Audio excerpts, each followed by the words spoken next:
Dear students, मैं doctor Sunita Sharma, associate professor department of economics, government arts girls college Kota, MA final paper 6 economics of growth and development का नया chapter लेकर फिर आपके समक्ष उपस्थित हूँ। आज हम नया चैप्टर शुरू करने जा रहे हैं जिसका टाइटल है balance of payments and economic development, भुगतान शेष और आर्थिक विकास। सबसे पहले हम देखते हैं भुगतान शेष की समस्या क्या है। Problem of balance of payment. विकास के आयोजित लक्ष्यों को पूरा करने के लिए अल्प विकसित देश भुगतान शेष की गंभीर कठिनाइयों में फंस जाते हैं। आयातों तथा निर्यातों में असंतुलन उत्पन्न हो जाता है जो विकास के साथ साथ बढ़ता जाता है। ऐसा आयातों में वृद्धि और निर्यात में कमी के कारण होता है। विद्युत, सिंचाई, परिवहन आदि परियोजनाओं जैसे आर्थिक आधारभूत संरचना तथा प्रत्यक्षतः उत्पादक क्रियाओं जैसे steel and iron, cement, electricity, materials आदि को स्थापित करने के लिए अल्प विकसित देशों को पूंजी उपकरण, मशीनरी, कच्चे माल, पुर्जे आदि बड़ी मात्रा में आयात करने पड़ते हैं, जिससे उनके विदेशी व्यापार का आयात अंश बढ़ जाता है। अब हम देखते हैं कि भुगतान शेष में असंतुलन के क्या कारण होते हैं। तो सबसे पहला हम देखते हैं, पहला कारण हमें समझ आता है वह है आयातों में वृद्धि। आयातों में वृद्धि के कुछ कारण हम निम्नानुसार देखते हैं। सबसे पहला कारण है शीघ्रता से बढ़ रही जनसंख्या। शीघ्रता से बढ़ रही जनसंख्या के लिए खाद्यान्नों की मांग भी बढ़ती है, अतः खुराक के आयात, खाद्यान्नों के आयात अल्प विकसित देशों में भुगतान शेष में असंतुलन उत्पन्न करने में एक महत्वपूर्ण तत्व होते हैं। दूसरा हम लेते हैं आवश्यक उपभोक्ता वस्तुओं की घरेलू मांग को पूरा करने के कारण भी आयात बढ़ते हैं। खाद्यान्नों के अतिरिक्त बहुत सी आवश्यक उपभोक्ता वस्तुओं की घरेलू मांग को पूरा करने के लिए उनका आयात किया जाता है, क्योंकि देशी उत्पादन से उस मांग को पर्याप्त रूप से पूरा नहीं किया जा सकता। यह बात समान रूप से अर्थव्यवस्था के निजी क्षेत्र द्वारा आवश्यक पूंजी उपकरण पर भी लागू होती है। इसके बाद आता है आयात स्थानापन्नता की नीति। ऐसे देशों की बढ़ रही आयातों का एक महत्वपूर्ण कारण आयात स्थानापन्नता की नीति भी है। यह अर्थव्यवस्था ऐसे उद्योगों की स्थापना की अपेक्षा करती है जो अंततः आयातों को सब्स्टिट्यूट करते हैं, आयातों को स्थानापन्न करते हैं। ऐसी नीति अपने आप में ऐसे उद्योगों को स्थापित और चालू करने के लिए बड़ी मात्रा में मशीनरी, पूंजी उपकरण, पुर्जे, कच्चे माल आदि की आयातों की आवश्यकता पर जोर देती है। दूसरा कारण भुगतान शेष में असंतुलन का समझ आता है वह है प्रतिरक्षा के सामान में वृद्धि। लगभग सभी अल्पविकसित देश दीर्घकाल तक उपनिवेशवाद के अंतर्गत रहने के बाद जब स्वतंत्र हुए तब वे बड़ी कठिनाई और संघर्ष में जीती हुई स्वतंत्रता को कायम रखना उनके लिए पहला दायित्व था, कर्तव्य था, और इसके लिए वे किसी भी प्रकार के आंतरिक विद्रोह और विदेशी आक्रमण से बचने के लिए सदैव अपने आप को तैयार रखने का प्रयास करते हैं। इसलिए प्रतिरक्षा के सामान में भारी आयातों की आवश्यकता पड़ती है और रक्षा व्ययों पर, रक्षा उपकरणों पर व्यय बढ़ जाता है। तीसरा कारण जो भुगतान शेष में असंतुलन का समझ आता है वह है स्फीति। जैसे जैसे अर्थव्यवस्था विकास के पथ पर चलती है, घाटे के वित्त प्रबंधन द्वारा होने वाले भारी निवेश खर्चों से सशक्त स्फीतिकारी दबाव उत्पन्न होते हैं।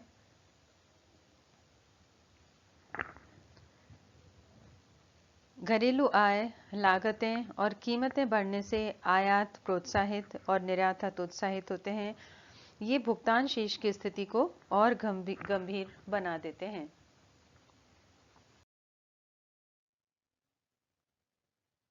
इसके पश्चात आता है विदेशी विनिमय कोष में कमी। भुगतान शेष में असंतुलन उस समय भी उत्पन्न होता है जब एक विकासशील देश को विदेशी ऋण वापस करने के लिए विदेशी विनिमय की आवश्यकता होती है। ऐसी अर्थव्यवस्थाओं को विकसित अर्थव्यवस्थाओं से उधार ली गई राशि पर मूलधन तथा ब्याज वापस करना होता है। फिर इन्हें आयातित वस्तुओं की अदृश्य मदों जैसे परिवहन, बीमा आदि सेवाओं के लिए भी विदेशों को भुगतान करना पड़ता है। इन सभी के लिए अधिक मुद्रा चाहिए, जो पहले से ही दुर्लभ होने के कारण भुगतान शेष की स्थिति को और खराब कर देती है। भुगतान शेष में असंतुलन का एक कारण निर्यातों में कमी होना भी है। निर्यातों में कमी के निम्न कारण हैं। सबसे पहला, निर्यात में विविधता और लोचशीलता का अभाव पाया जाता है। ये देश मुख्यतः कच्चे माल और कृषि पदार्थों जैसे प्राथमिक वस्तुओं का उत्पादन करते हैं, इसलिए उनके सीमित और बहुत प्रतियोगी बाजार में होते हैं। फिर उसके बाद ये बढ़ रही आय और उपभोक्ता वस्तुओं के लिए मांग की आय लोच बढ़ने से निर्यात योग्य वस्तुओं के बढ़े हुए उपभोग के कारण अधिक निर्यात करने में असमर्थ होते हैं। इसके पश्चात स्फीतिक दबावों के कारण भी उनकी उत्पादन लागत ऊंची हो जाती है और अत्यंत प्रतियोगी अंतर्राष्ट्रीय बाजारों के होते हुए ऊंची लागत निर्यातों के रास्ते में बड़ी बाधा होती है। इसके बाद प्रशुल्क प्रतिरोध, कोटा प्रतिबंध और प्रादेशिक आर्थिक संगठन रीजनल इकोनॉमिक कोऑपरेशन, ये भी अल्पविकसित देशों के निर्यातों को निम्न रखते हैं। और अंत में निर्यात योग्य वस्तुओं की घटिया किस्म और विदेशों में वस्तुएं बेचने के लिए उपयुक्त साख सुविधाओं का अभाव उनके निर्यातों को निम्न रखने के लिए उत्तरदायी रहता है। इस प्रकार उपरोक्त तथ्यों के कारण अल्पविकसित देशों के निर्यात कम और आयात ऊंचे रहने की प्रवृत्ति पाई जाती है, जिससे उनमें भुगतान शेष की समस्या चिरस्थायी बन जाती है। अब हम देखते हैं भुगतान शेष की कठिनाइयों को दूर करने के उपाय क्या हैं। Measures to overcome balance of payment difficulties. आयातों निर्यातों के अंतर को निर्यात बढ़ाकर तथा आयात कम करके दूर किया जा सकता है। इस उद्देश्य के लिए सरकार का निर्यातों और आयातों पर पूरा नियंत्रण होना आवश्यक है, ताकि निर्यातों को अधिकतम बढ़ाया जाए और आयातों को आवश्यकता के अनुसार न्यूनतम किया जा सके। हम इन दो उद्देश्यों को विस्तृत चर्चा करते हैं। दोनों उद्देश्यों पर, दोनों उद्देश्य हैं निर्यात प्रोत्साहन और आयात स्थानापन्नता। आयात और निर्यातों के अंतर को हमें न्यूनतम करना है। तो सबसे पहले हम देखते हैं निर्यात प्रोत्साहन। निर्यात प्रोत्साहन भुगतान शेष के असंतुलन को दूर करने के लिए अनिवार्य है। प्रथम चरण के रूप में विकसित देशों में विस्तृत वस्तु सर्वेक्षण करने चाहिए, ताकि उनमें भावी बाजार तय किए जा सकें और इन सर्वेक्षणों के आधार पर निर्यात संभावनाओं वाली वस्तुओं के उत्पादन को बढ़ाना चाहिए। गैर परंपरागत मदों के निर्यातों को प्रोत्साहित करना चाहिए, क्योंकि उनकी आवश्यकता विकासशील और विकसित दोनों प्रकार के देशों की होती है। इस संबंध में मिर्डल का ये कहना है कि यह अल्पविकसित देशों के हित में नहीं है कि वे अपनी परंपरागत निर्यातों को ही चालू रखें, बल्कि उनके अनुसार होना ये चाहिए कि वे अल्पविकसित देश इन निर्यातों की बनावट और उनकी विश्व बाजार में संभावनाओं की ओर अच्छी दृष्टि दौड़ाएं और तब इस बारे में निश्चय करें कि किन निर्यातों को उन्हें बढ़ाने का प्रयत्न करना चाहिए और किन निर्यातों को उन्हें कम कर देना या अकेला छोड़ देना चाहिए। उन्हें ऊंची आय और कीमत लोचशीलता तथा बढ़ रही मांग प्रवृत्तियों वाली गत्यात्मक वस्तुओं को स्वयं अपने लिए ढूंढना चाहिए और उससे दूर रहने का प्रयत्न करना चाहिए जिसका भविष्य संदिग्ध हो। यह नीति, निर्यात प्रोत्साहन की यह नीति निम्नलिखित उपाय अपनाने की अपेक्षा रखती है। सबसे पहला उपाय जो हमें अपनाना चाहिए वह है कि कृषि, खनिज और औद्योगिक क्षेत्रों में निश्चित उत्पादन लक्ष्यों की प्राप्ति। दूसरा उपाय है पर्याप्त निर्यात अतिरेक उत्पन्न करने के लिए राजकोषीय या अन्य विधियों द्वारा वस्तुओं के घरेलू उपभोग की वृद्धि को रोकना। उचित आंतरिक कीमत स्थिरता को कायम रखना। निर्यात प्रधान उद्योगों का आधुनिकीकरण करना।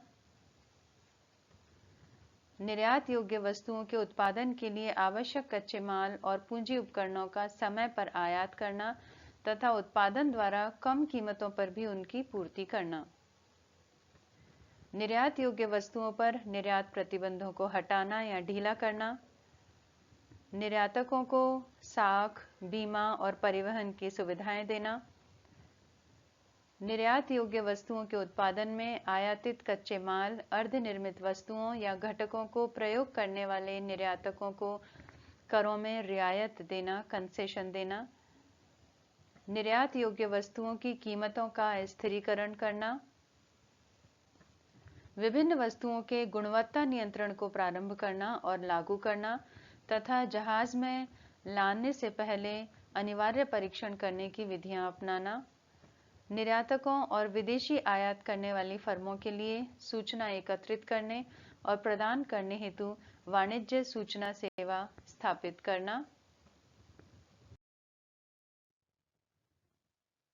विदेशी व्यापारिक और औद्योगिक मेलों को चलाना, उनमें भाग लेना और निर्यात प्रोत्साहन के लिए प्रचार प्रसार करना। विकसित देशों के साथ द्विपक्षीय व्यापार समझौते करना, बायलैटरल ट्रेड एग्रीमेंट्स करना। मुख्य निर्यात वस्तुओं के लिए निर्यात प्रोत्साहन परिषद स्थापित करना। विदेशी व्यापार के क्षेत्र में विकासशील देशों का परस्पर सहयोग प्राप्त करना आवश्यक है, क्योंकि अधिकांश अल्पविकसित देश लगभग एक ही किस्म की वस्तुओं का निर्यात करते हैं, इसलिए वे परस्पर प्रतियोगिता में आ जाते हैं, जो उनके लिए हानिकारक सिद्ध होता है। इसलिए अंतर्राष्ट्रीय व्यापार के क्षेत्र में उन्हें आपसी सहयोग करना चाहिए। यह सहयोग एक विशिष्ट क्षेत्र में या समान प्रकृति के देशों में या सामान्य बाजार के निर्माण में हो सकता है। भुगतान शेष की कठिनाइयों को दूर करने का पहला उपाय निर्यात प्रोत्साहन इस प्रकार पूरा होता है। दूसरा जो तरीका है भुगतान शेष की कठिनाइयों को दूर करने का, वह है आयात स्थानापन्नता। भुगतान शेष की कठिनाइयों को दूर करने का महत्वपूर्ण तरीका है स्थानापन्नता। इसकी कूटनीति यह है कि उपभोक्ता वस्तुओं के आयात में कटौती करें और उन्हें देश में ही उत्पादित करें। मिडल के अनुसार विदेशी विनिमय के समक्ष खतरे ऐसी वस्तुओं के उत्पादन की ओर उद्योगों में निवेश को निर्देशित करने का कारण प्रदान करते हैं, जो आयातों के स्थानापन्न होते हैं। हर्षमैन के अनुसार आयात स्थानापन्न औद्योगिकरण के 4 आवेग होते हैं, 4 इम्पल्सेस हैं, और वे 4 इम्पल्सेस क्या हैं? भुगतान शेष की कठिनाइयां, युद्ध, आय में धीरे धीरे वृद्धि और आयोजित विकास नीति। पहला जो है वह अनावश्यक उद्योगों के पक्ष में झुकाव बनाता है, झुकाव लाता है, और जो अंतिम है वह पूर्णतया विपरीत झुकाव पैदा करता है। आयात स्थानापन्नता द्वारा औद्योगिकरण के लिए विकासशील देशों में भुगतान शेष की कठिनाइयां और आयोजित विकास नीति 2 प्रेरणात्मक शक्तियां हैं। औद्योगिकरण की इस नीति के पालन में जो तरीके अपनाए जाते हैं वे कीमत संरक्षक विधियों के रूप में आयात प्रशुल्क, कोटा, आयात या विनिमय अधिप्रभार और बहु विनिमय दर हैं, मल्टी एक्सचेंज रेट्स। जबकि आयात प्रतियोगी उद्योगों में लागत कम करने के लिए टैक्स कंसेशंस, कर छूट और सब्सिडीज, सहायकी प्रयोग किए जाते हैं। आयात स्थानापन्नता अनिवार्यतः उत्पादन के अंतिम चरणों में टिकाऊ उपभोक्ता वस्तुओं के निर्माण से प्रारंभ होती है। देश में परिवर्तन, एकीकरण और मिश्रित करने वाले प्लांटों को आयात किया जाता है और पहले आयातित की जाने वाली तैयार उपभोक्ता वस्तुओं का उत्पादन किया जाता है और फिर प्रायः शीघ्रता और सफलता के साथ उत्पादन की ऊंची स्टेज पर और पश्यवर्ती अनुबंधन प्रभावों द्वारा मध्यवर्ती वस्तु की ओर चला जाता है। यानी बैकवर्ड लिंकेज इफेक्ट्स के द्वारा हम मध्यवर्ती वस्तुओं की ओर अग्रसर होते हैं। इस प्रकार भुगतान शेष के समक्ष क्या कठिनाइयाँ आती हैं, समस्या क्या है भुगतान शेष की, उसके बारे में हमने डिस्कस किया। और इन भुगतान शेष की कठिनाइयों को दूर करने के जो 2 उपाय हैं, निर्यात प्रोत्साहन और आयात स्थानापन्न, इनके बारे में हमने विस्तृत चर्चा की। आज का वीडियो हम यहीं पर समाप्त करते हैं। अपने नेक्स्ट वीडियो में हम ये देखेंगे कि आयात स्थानापन्नता के पक्ष में क्या तर्क दिए जाते हैं और इसके विपक्ष में क्या तर्क दिए जाते हैं, और इसके पश्चात हम किस निष्कर्ष पर पहुंचते हैं।